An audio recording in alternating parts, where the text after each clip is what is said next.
अस्सलामु अलैकुम रहमतुल्लाहि व बरकातुहू। हज से मुताल्लिक़ आपको एक इम्पॉर्टेंट अपडेट देनी है। बहुत अहम ख़बर है, तमाम ही लोगों को ये ख़बर सुनना चाहिए। आगे जो लोग भी हज की तैयारियां करेंगे उन तमाम लोगों को ख़ास तौर से ये ख़बर सुननी चाहिए। बहुत इंपॉर्टेंट अपडेट है। अपडेट ये है कि हज 2024 हुआ है। इस हज के दौरान तकरीबन 3 लाख हाजियों को पकड़ा गया है। 3 लाख हाजियों की गिरफ़्तारी हुई है। उन पर ज़बरदस्त जुर्माना भी लगा है, उनको जेलों में भी डाला गया है और उन पर मज़ीद सख्तियाँ भी होंगी। मैंने ख़बर आपको बताई थी, लेकिन एक हाजी साहब जो इस बार हज पे गए थे उनकी ज़रा ये वीडियो भी मुलाहिज़ा कर लें। जून 2024 यौम तलबिया 8 जिलहिज का दिन है। काफ़िले मीना की तरफ रवाना हो रहे हैं। याद रखिएगा, इस मरतबा सख्ती बहुत ज़्यादा है। जो हज वीज़ा पर आए हैं सिर्फ वही अंदर एंट्री कर पा रहे हैं। हज वीज़ा वालों को इस तरह तो ये शायद वीडियो आपको सही समझ में नहीं आ रही होगी इसमें, क्योंकि आवाज़ बहुत ज़्यादा बेहतर नहीं है। मैंने चूँकि सुन लिया है इसको, तो मैं बता देता हूँ। ये हाजी साहब ये बता रहे हैं कि जो लोग इस बार हज वीज़ा पे नहीं आए हैं उन तमाम लोगों के लिए बहुत बड़ी मुश्किल खड़ी हो गई है।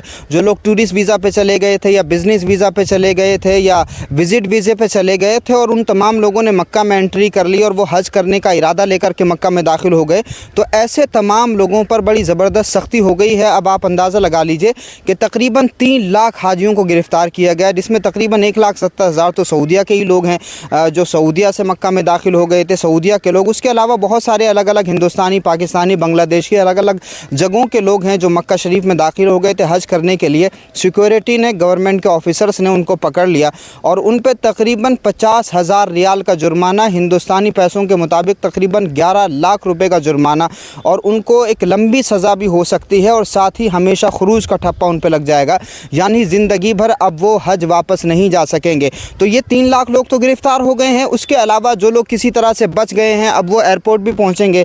किसी भी एयरपोर्ट पे पहुंचें, चाहे वो रियाज के एयरपोर्ट पे पहुंचें या जद्दा के एयरपोर्ट पे पहुंचें, तो उनको वहां पर देखा जाएगा, उनके कार्ड्स चेक किए जाएंगे। जिनके पास में नुसुक कार्ड था या जिनके पास में हज का वीज़ा था उनको तो छोड़ दिया गया है और आगे भी छोड़ दिया जाएगा, क्योंकि उनके पास में तो बहरहाल अथॉरिटी है। लेकिन जिनके पास में नुसुक कार्ड नहीं था और जिनके पास में विज़िट वीज़ा था या किसी तरह से वो मक्कतुल मुकर्रमा में बच गए, सिक्योरिटी ने उनको नहीं पकड़ा, जब वो किसी एयरपोर्ट पे पहुंचेंगे तो ये भी काफ़ी हद तक मुमकिन है कि सिक्योरिटी वाले उनको पकड़ लें, उनके वीज़े को चेक करें, और जब वो अपना प्रूफ नहीं दे पाएंगे तो अभी भी उनके सर से ख़तरे के जो बादल हैं वो टले नहीं हैं। और एक बहुत बड़ा ख़तरा अभी भी उनके सर पर है, क्योंकि सिक्योरिटी फोर्सेस वाले पूछेंगे कि आप अगर विज़िट वीज़े पे आए थे या टूरिस्ट वीज़े पे आए थे या अगर आप हज के वीज़े पे नहीं थे, अगर आप बिज़नेस वीज़े पे आए थे तो इतना वक्त आपने कहाँ गुजारा। तो जब जवाब नहीं दे पाएंगे तो उन पर बड़ी पेनाल्टी भी लगेगी, उनको सज़ा भी मिलेगी और साथ में खरूज का ठप्पा भी उन पर लग जाएगा। तो ये इतनी बड़ी सज़ा हो जाएगी। दूसरी चीज़ आप इसको समझने की कोशिश करिए कि हज का वीज़ा गवर्नमेंट ने जारी किया। अगर हज का वीज़ा जारी करने के बाद में फिर भी लोग टूरिस्ट वीज़ा लेकर के, बिज़नेस वीज़ा लेकर के, विज़िट वीज़ा लेकर के जा रहे हैं, ज़ाहिर है हज का वीज़ा तो महंगा होता है क्योंकि उसमें इंतज़ामात ज़्यादा होते हैं, तो इसलिए वो ज़्यादा महंगा होता है। विज़िट वीज़ा, टूरिस्ट वीज़ा या बिज़नेस वीज़ा जो होता है तो वो सस्ता होता है।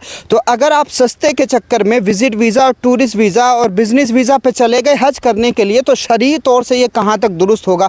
आप खुद ही इस बात का अंदाज़ा लगा सकते हैं। किसी का हक मार के जब आप हज करने के लिए जाएंगे तो वो हज आपका कैसे काबिल कबूल हो सकता है। मिसाल के तौर पर इस बार तकरीबन 20 लाख हाजियों ने हज किया है और जिन लोगों को भी हज वीज़ा दिया गया था उनका डेटा जो है वो गवर्नमेंट के पास में है। तो जितना डेटा हाजियों का गवर्नमेंट के पास में है, आज़मीन हज के लिए उतनी तैयारियाँ गवर्नमेंट ने की हुई थी ताकि उनको किसी भी तरह की दुश्वारी ना हो।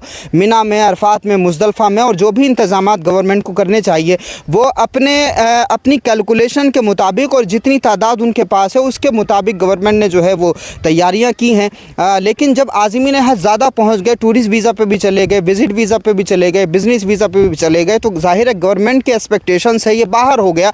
और जब इस तरह से लोग हज करने के लिए जाते हैं धोखाधड़ी से या चोरी करके, इस तरह से धोखा करके जब लोग हज करने के लिए जाते हैं तो दूसरे हाजियों को इससे बड़ी दुश्वारी होती है, क्योंकि जो लोग मीना के कैंप्स में रुके हुए होते हैं, जाहिर सी बात है कि वो हाजियों को गिन करके वो कैंप्स जो है वो लगाए जाते हैं, खाने पीने का उसी तरह से इंतज़ाम किया जाता है। लेकिन जब वो तादाद बढ़ जाती है और वो अननोन लोगों की और इस तरह के टूरिस्ट वीज़े पे जाने वालों की या बिज़नेस वीज़े पे जाने वालों की एक अलग तादाद आ जाती है, तो जो हाजी हज के वीज़े पे गए हैं उनकी हक तलफी होती है और उनको बड़ी तकलीफ़ होती है। जैसा कि इस बार हुआ है, गर्मी की शिद्दत थी, बहुत ज़्यादा मौसम गर्म था, इसके बावजूद हज्जाज किराम उनको सही तौर से फैसिलिटीज़ नहीं मिल सकी, क्योंकि ऐसे बहुत सारे लोग हज पर चले गए थे जिनके लिए गवर्नमेंट ने इंतज़ामात के बारे में सोचा नहीं था, जिनके इंतज़ामात के लिए गवर्नमेंट ने सारी कोशिशें की। तो उनके इंतज़ामात तो मौजूद थे, लेकिन उन इंतज़ामों पर कब्ज़ा उन लोगों ने कर लिया जो टूरिस्ट वीज़े पे गए या बिज़नेस वीज़े पे गए या विज़िट वीज़े पे गए। तो बहुत सारे लोगों की इस तरह की तादाद बढ़ने की वजह से हज वीज़ा वालों की जो है वह हक तलफ़ी होती है। अब आप खुद ही अंदाज़ा लगा लें कि जो लोग हज के वीज़े पे नहीं गए और हज कर रहे हैं, और जो लोग हज के वीज़े पे गए हैं, तो ये टूरिस्ट वीज़ा वाले, बिज़नेस वीज़ा वाले या विज़िट वीज़ा वाले जब हज करते हैं तो उनको कितनी तकलीफ़ होती है और उनका कितना बड़ा नुकसान होता है।